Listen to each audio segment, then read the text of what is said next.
Ang katanungan ni Helen is tungkol sa Homeowners Association. Halimbawa daw lang, lupa lang ang kanyang nabili sa loob ng subdivision. Automatic ba na miyembro na siya ng Homeowners Association kahit ang pagmamay-ari lang niya ay ang lupa sa nasabing subdivision? Ano ang saklaw ng batas na ito? Yun ang tanong niya. Helen, ang batas na nakasaklaw sa iyong katanungan ay ang Republic Act number 9904 o mas kilala sa tawag na the Magna Carta for Homeowners and Homeowners Association. Ayon sa Section 3G ng nasabing batas, ang Homeowners Association is refer to any of the following: an owner or purchase a lot in a subdivision or village.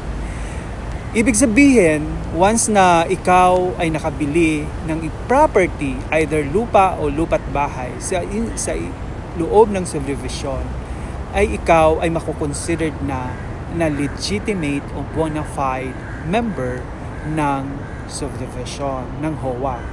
At dagdag pa dito, ayon sa Section 5A, Rule 2 ng 2021, the Revised Implementing Rules and Regulation ng parehong batas, ang Section 5 ay nagsasabi na commencement of home ownership begins by owning a lot in a subdivision or village or other real estate development for residential purposes.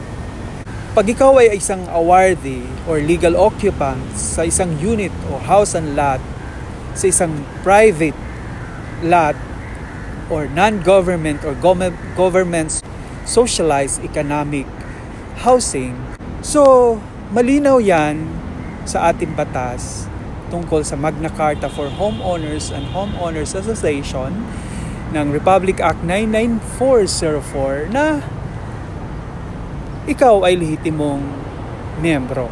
So sa makatuwid ayon sa batas, ang homeownership ay magsisimula kung ang isang tao ay magiging may-ari ng isang lupa sa isang subdivision o village. Kaya naman mula sa oras ng pagbili mo ay maituturing na siyang homeowner o ikaw na homeowner. Ibig sabihin, ikaw ay maituturing na homeowner dahil nakabili ka na ng lupa sa isang subdivision. Bilang homeowner, maaari ka nang maging miyembro ng iyong Homeowners Association kahit hindi mo pa napapatayuan ng bahay sa iyong lupa. So ayun po, malinaw sa batas natin na pag ikaw nakabili ng lupa o lupa't bahay, automatic ay miyembro ka na ng Homeowners Association. At kung ano ang pribilehiyo na mabibigay ng homeowners ay dapat maibigay din sa iyo. Halimbawa, paggamit ng mga facilities inside the subdivision, pagkakaroon ng secure at paglilinis ng iyong lupa kasi nga hindi pa natatayuan. That's it.